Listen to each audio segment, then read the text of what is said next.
প্রথমে একটু কাজগুলি এবার আমরা দেখবো। অশ্রুগ্রন্থির কাজ, অশ্রুগ্রন্থির কাজ কি হবে এটা সোজাই বলতে পারে সবাই।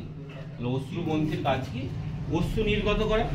এখন আমাদের চোখের সাধারণত যে পর্দা, চোখ আমাদের সবসময় খোলা আছে, এই যে আমাদের পর্দা সবসময় খোলা আছে, চোখের পর্দা, সিনেমার পর্দা খোলাই আছে, আলো ঢুকছে, আলো ঢোকার সাথে বাতাসে ধূলিকণা বিভিন্ন অনুজীব সব চোখের মধ্যে ঢুকছে, কিন্তু চোখে সহজে আমাদের সমস্যা হয় না। কেন সমস্যা হয় না? কারণ অশ্রুগ্রন্থি থেকে একটা রস বেরোয়, এই রসটা হচ্ছে কি লাইসোজাইম, এটা একটা উৎসেচক।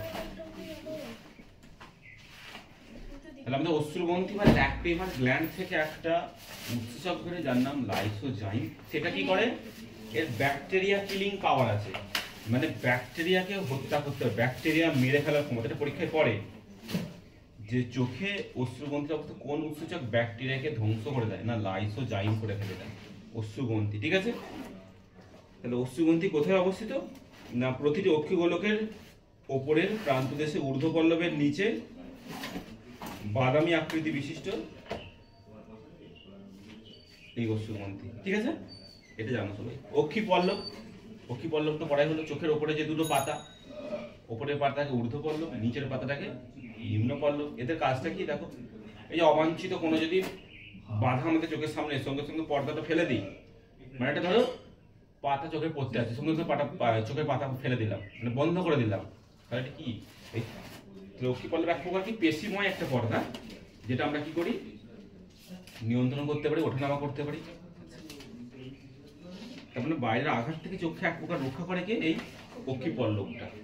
আচ্ছা, আর একটা কাজ কি করে? এই যে তোমার এই যে লাইসোজাইম উৎসেচকটা বেরোচ্ছে, এটা দেখো চোখের পর্দাটা আছে বলেই চারদিকে দেখো সহজে এরকম দুবার চারবার ওঠানামা করার পর কি গোটা চোখটাই ছড়িয়ে পড়ছে, বিস্তৃত হয়ে পড়ছে, তাই তো? এটা কাজটা আমরা করছি।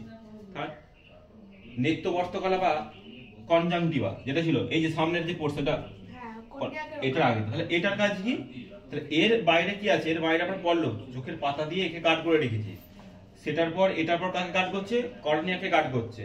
তাহলে কর্নিয়াকে রক্ষা করে বাইরের আঘাত থেকে, না এই কনজাংটিভা বা নেত্রবর্তকলা। নেক্সট, তারপরে কি আছে? তাহলে কর্নিয়া আছে। তাহলে কর্নিয়ার জিনিসটা কি? না কর্নিয়া, আচ্ছা আলো কোনটা দিয়ে ঢুকবে মনে হয় কি? এই ছিদ্রের মধ্যে আলো ঢুকবে তো, তার মানে এই সাইডটা আলো ঢুকবে। তোমাদের চোখের যেটুকু মানে ধরো এই যেটা পুরোটা যেটা বললে কর্নিয়া, এই কর্নিয়া অর্থাৎ মোটামুটি ধরো এখান থেকে এই পর্যন্ত এই পুরোটা তোমার চোখের সামনে খোলা আছে, বাদ বাকি সব তোমার এই খুলির মধ্যে ভেতর, মানে অক্ষিক কোটর বলো, অক্ষিক কোটরের মধ্যে পুরোটা ঢোকানো আছে। 5 ভাগ, এক ভাগ তুমি বাইরে থেকে দেখতে পাচ্ছ, সেই এক ভাগের মধ্যে দিয়ে আলোটা পুরোটা তাহলে কার মধ্যে যাবে? কর্নিয়ার মধ্যে ঢুকবে। তাহলে কর্নিয়ার মধ্যে দিয়ে আলো ঢুকবে, কর্নিয়ার মধ্যে দিয়ে যদি আলো ঢোকে তাহলে কর্নিয়াটা কিরকম হতে হবে? স্বচ্ছ হতে হবে না অস্বচ্ছ হতে হবে? স্বচ্ছ হতে হবে। তার মানে কর্নিয়াকে একটা স্বচ্ছ কি মাধ্যম যার মধ্যে দিয়ে আলো যায়? প্রতিসারক মাধ্যম। কর্নিয়া এক প্রকার স্বচ্ছ প্রতিসারক মাধ্যম যার মধ্যে আলো যেতে পারে, তাই তো? বোঝা গেল কর্নিয়া। এটা কয়টাই কর্নিয়ার কাজ, তাহলে আলো প্রবেশে সাহায্য করা, তাই তো? তারপরে এখানে একটা লিকুইড আছে, লিকুইডটার নাম কি বলা হলো? Aqueous humour. অ্যাকুয়াস হিউমার তরল। তরলের কাজটা কি? তরলের মধ্যে দেখো এখানে অনেকগুলো জিনিস ভেসে আছে, এই জিনিসগুলো সব ভেসে আছে তো, তাহলে এই জিনিসগুলো ভেসে থাকার কারণে কি হয়? যেমন কি বললাম, ইঞ্জিনের মধ্যে মোবিল ঢাললে পিস্টনগুলো ঘষে না, ফলে ইঞ্জিন অনেক ভালো হয়। বা সাইকেলের চেনে তেল দিলে, অয়েল বা লুব্রিকেটিং দিলে কি হয়? চেনটা অনেক দীর্ঘস্থায়ী হয়, সহজে চেন পড়ে না বা ভালো স্পিড হয়, মানে ঘর্ষণটা কমানোর জন্য। ঠিক তেমনই অ্যাকুয়াস হিউমার, এই যে ভেতরে যা যন্ত্রপাতিগুলো দেখছো, এটা প্রত্যেকটার এই ঘর্ষণকে রোধ করে। প্লাস কি করে? প্লাস আর একটা কাজ করে, এর চাপ নিয়ন্ত্রণ করে। ধরো চোখে একসময় অন্য লোকের হয় দীর্ঘক্ষণ তাকিয়ে তাকিয়ে চোখে প্রচন্ড ব্যথা মানে কি? এই লিকুইডের উপর প্রচুর প্রেসার পড়ছে, তখন কি যেটা করতে হয় আমরা করি, হয় মেডিকেল ট্রিটমেন্ট নিতে হয় অথবা চোখটা বন্ধ করে বা কিছু একটা ব্যবস্থা করতে হয়, যারা এই করি। তাহলে এটা একটা অভ্যন্তরীণ চাপ নিয়ন্ত্রণ করে এবং অভ্যন্তরীণ ঘর্ষণ নিয়ন্ত্রণ করে অ্যাকুয়াস হিউমার। নেক্সট এটার নাম কি পড়া হলো? এই রেডটা যেটা ঝুলে আছে এর নাম পড়া হলো কি? আইরিস বা কর্নিকা। এই আইরিস বা কর্নিকা দেখতে কিরকম মনে হলো? গোলাকৃতি, যেটা এই দিক থেকে এরকম মনে হলেও আমি এটা এভাবেই আঁকছি ভালো বোঝার জন্য। ফ্ল্যাট হয়ে আছে কি? গোলাকৃতি, পেশিময়, পর্দাময়। তাহলে হওয়ার কারণে ভাবো এটা যদি বেশি ঝুলে যায়, এইটা বেশি ঝুলে দিয়ে এলো আর এইটা বেশি ঝুলে এই দিক দিয়ে এলো, তাহলে কি আলোতে এই দিক দিয়ে প্রবেশ করবে? তাহলে এই জায়গাটা যদি আরো ছোট করে দেয় তাহলে আলো বেশি প্রবেশ করতে পারবে না। আবার যদি এটাকে আরো উপর দিকে তুলে দেয় এরা, মানে আরো ছোট করে নেয়, তাহলে জায়গাটা আরো বড় হবে, আলো বেশি ঢুকতে পারবে। তাহলে আলো প্রবেশ পথে তাকে নিয়ন্ত্রণ করা, কম যাবে না বেশি যাবে পুরোটা নিয়ন্ত্রণ করবে কি এই আইরিস বা কর্নিকা। বুঝে গেল? তার মানে আসলে আইরিস বা কর্নিকা কি করে, এই তারারন্ধ্র বা পিউপিল এর জায়গাটাকে কি করে, ছোট করে বা বড় করে। তারপরে এটাকে কি বলা হলো, লেন্স। কেমন লেন্স? উত্তল লেন্স, তাই তো, উত্তল লেন্স। উত্তল লেন্সের মধ্যে আলো গেল। লেন্সের কাজ কি, আলো প্রবেশ করতে সাহায্য করা। এই লেন্সকে ধরে রেখে দুটো যে সরু সুতোর মতো অংশ, একে আমরা কি বললাম, লিগামেন্ট বলি। আমাদের লিগামেন্ট কোথায় থাকে, আমরা বেবির শরীরে লিগামেন্ট কাকে বলে না, যে এটা সরু সুতোর মতো অংশ যেগুলো দুটো হাড়কে বা অস্থিকে জুড়ে রাখে। এখানে এটাও লিগামেন্ট, যেটা কেমন লিগামেন্ট, সাসপেন্সরি লিগামেন্ট। সাসপেন্ড মানে ঝুলে রাখা, তাহলে যে লিগামেন্ট ঝুলে আছে এখানে চোখের মধ্যে, এটা সাসপেন্সরি লিগামেন্ট আছে। কার সঙ্গে যোগাযোগ রক্ষা করেছে, এটা কি লেন্স, আর এটা কি সিলিয়ারি বডি। সিলিয়ারি বডিকে মানে সিলিয়ারি বডির সাথে লেন্সকে ধরে রেখেছে কে, সাসপেন্সরি লিগামেন্ট।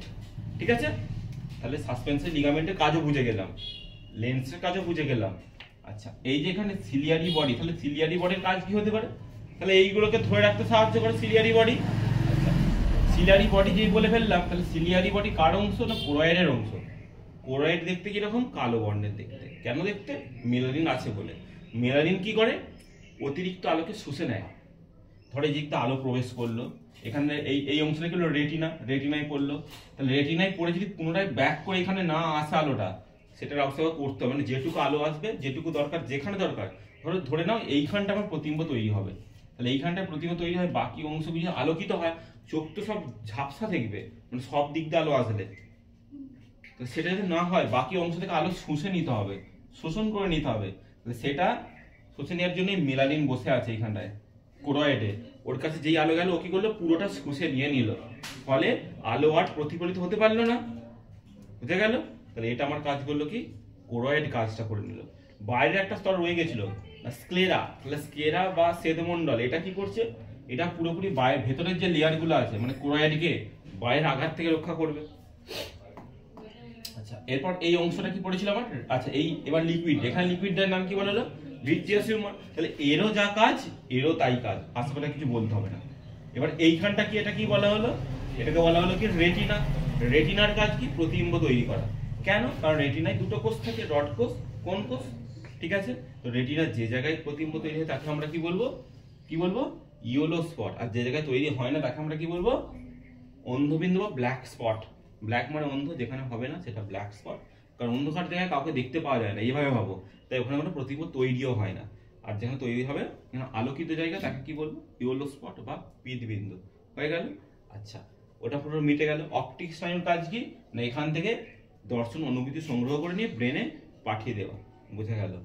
আর কি আছে, আর মোটামুটি কিছু নেই, মোটামুটি এইগুলোই চোখের কাজ। আমরা পড়ে ফেললাম, যা আছে পুরো চোখটা কমপ্লিট হয়ে গেল।